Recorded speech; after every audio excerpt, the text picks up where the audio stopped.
avid royal watchers, and welcome back to the channel. In today's news, the Duchess of Cambridge, Kate, has appeared on the cover of Tatler numerous times, but for an age, the most eyebrow-raising iteration was the June 2014 issue, which featured a heavily photoshopped shot of the royal that rendered her famous face cartoonish.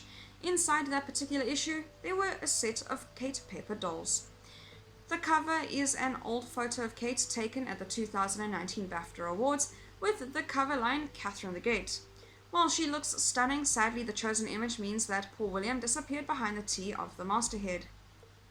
While the first blush of the associated story, written by royal biographer Anna Pasternak, seems like the usual sort of sycophantic stuff piece that gets predictably rolled out for magazines' devoutly monarchist readers, the reality is far more barbed. Kate Middleton is cast as a social climber ruthlessly pushing her daughters forward, and who has some questionable taste in decor.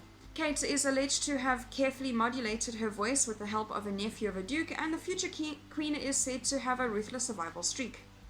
All of which would be grist for the gossipy London mill, but the story then swerves into particularly treacherous waters, with a friend claiming Kate is furious at the larger workload, since the dramatic departure of her brother-in-law and sister-in-law, Harry and Meghan, the Duke and Duchess of Sussex. At a time when millions of Brits are unemployed and more than 37,000 have lost their lives to COVID-19, even the mere suggestion that Kate might deserve public sympathy for doing it particularly tough right now is insensitive in the extreme.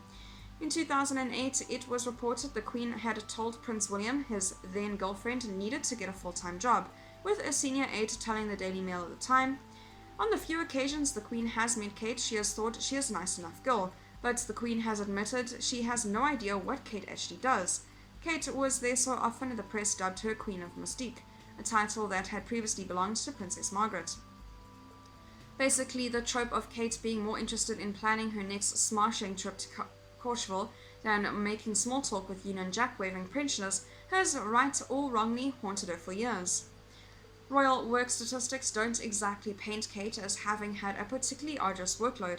Arguing that Kate's day job has become that much more demanding in the wake of Megxit is to bring unwanted scrutiny to bear on the question of just how much hard graft the Windsors actually do.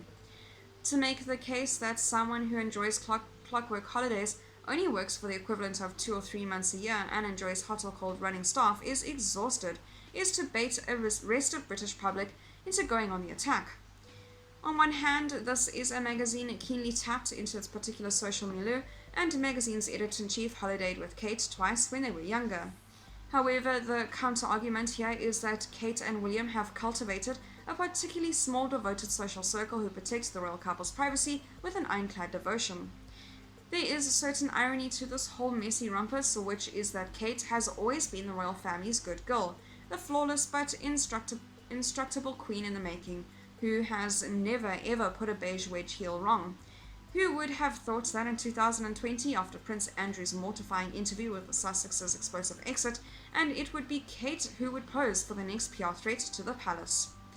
That is all for today's news. Thank you very much for watching, and I'll see you next video.